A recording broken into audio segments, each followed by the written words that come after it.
Hi, my name is Steven from the Bad Ideas Garage, and today we're going to do a review of this W210 E320 Mercedes-Benz wagon from the year 2001. We got this for just $500, so we're going to do a review of what you get for a $500 Mercedes.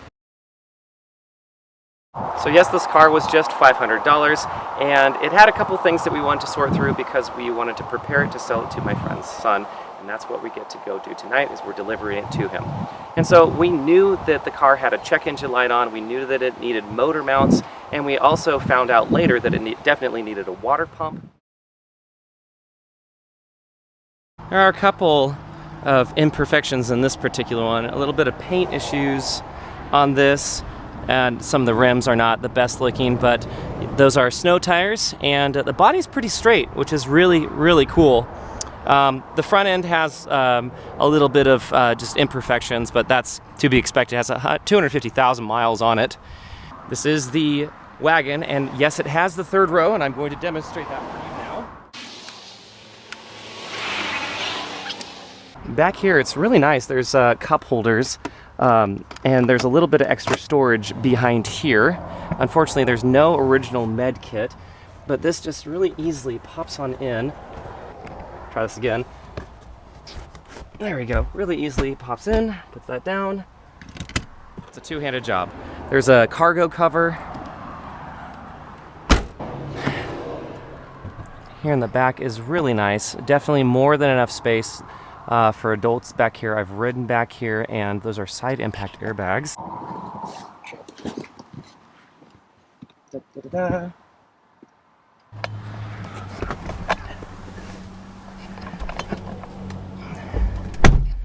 Yes, this does have 250,000 miles on it. The standard Mercedes key of this era. Turn it in. Fires right up. So that temperature is normal. We did just replace the water pump and checked the system not long ago. It looked good. Service B is exceeded. But yes, 19 miles to the gallon, that's all city driving, that's to be expected. Oh, it tells you how many gallons are in your tank, that's pretty cool. But you can cruise through all sorts of fun information. No malfunctions, although the oil sensor is probably going to turn on at any moment. There it goes. That's a known fault of this car. We couldn't find the right sensor. We tried to buy one. Wasn't the right one, but this car actually has a real dipstick, so it's not that big of a deal. But yeah, you can control your phone from here, which is pretty cool.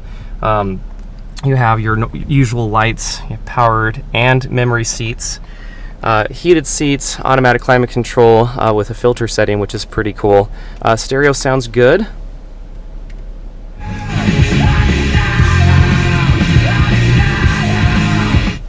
And the rest of this is all standard Mercedes-Benz items from the era, including the tow mode, the power door like central in here, heated seats, the rear windshield wiper and such. This one has a the multi-function stock like usual, and it has cruise control and all of this. It all works, and it all works really well. I like these storage cubbies. There's a power outlet that's right here, and of course all of your window functions are all in here, including window switch and all your window functions, traction control. A couple of other items. This has vent. There's a vent. Yes, there's a vent right there inside of the glove box. This is two-tiered, which is great.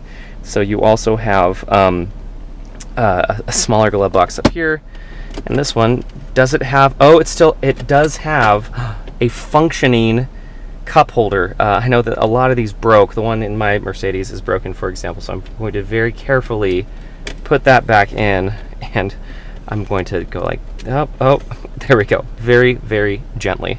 Also in true Mercedes fashion, you have the garage door openers, and you have the auto-dimming mirror. You have a nice big sunroof that works in this car, which is really nice. It looks like the headliner's sagging back there just a little bit. But overall, this thing is just really nice. And yes, we have the original owner's manual that came with this car. Oh, there's the service booklet. We had a lot of records that came with this. The factory approved service parts, service and warranty information, and this is an actual, like, this feels like it's an actual book. Oh my gosh, this is great. So yeah, this has lots of fun information that's in it.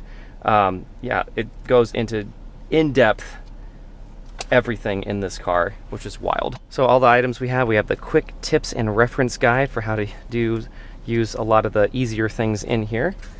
The Star Mark, the pre-owned limited warranty, that's exciting. And then of course this crazy like booklet, it's like a bound book here, service and warranty information, service booklet, and factory approved parts. Coming around here, in true Mercedes fashion, just pull on this. There we have it. So we just did replace that water pump because it was bad, and the rest of the engine bay looks pretty tidy. There's some typical oil leaks you'd see in a M112, but we replaced this idler as well. We do have the tensioner, but that seemed to be okay, and even the belt seemed to be fine, so we left that, but everything else seems to be in ship shape. This is a really solid engine. It's one of my favorites. It feels really, really robust. Service B is exceeded. That's okay. Let's go for a drive. Alright, just cruising along here. It's so nice. And then I'm gonna give it the beans. There we go. Now that I've been driving it around a little bit more, it does feel a lot more energized, shall we say, than I would have thought for having such a heavy vehicle. Just at freeway speeds or just below it, it's just very smooth. These transmissions, it has a 722.6 transmission, 5-speed. We have it in my C43 Ute, and it is a very slow transmission. This does have the slap shift, so I can really easily change the gear if I want to, and even that is pretty slow. These transmissions were just not fast to shift, but that's okay. They're very durable. This transmission is in Dale's CL600 twin turbo RennTech, and that one has about 700 pound-feet of torque, and it does just fine. It holds it, and so they're very robust transmissions. We've done several services with them before, and when you know what you're doing, they're very straightforward to work on as well.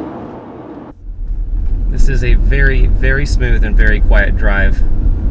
Air conditioning works, the heat works, everything works. And it's just so comfortable. It's a little alarmingly comfortable, actually. The only issue right now is that it's telling me that the oil sensor is still bad. Dale tried to clean up the sensor to see if that was going to, the connector, see if that was going to fix the problem, but it didn't. But temperature gauge showing just about perfect. These cars do read a little bit high, so if you have one and it's reading a little over 80, that's okay. But just even on this really rough road, I hardly feel anything. This car did have the central hydraulic system replaced not that long ago, and it works. And this ride is just is so nice. All right, there we have it. There is our review of the E320 wagon. I am definitely going to miss this. I was thinking that if I was in a different point in my life, I'd probably consider keeping this car just because of how nice it is to drive, how comfortable it is, but I know that the new owner, I know who the new owner is, and I know he's going to absolutely love this vehicle. So really glad that one of these is going to stay on the road, and thanks for listening to another episode of the Bad Ideas Garage.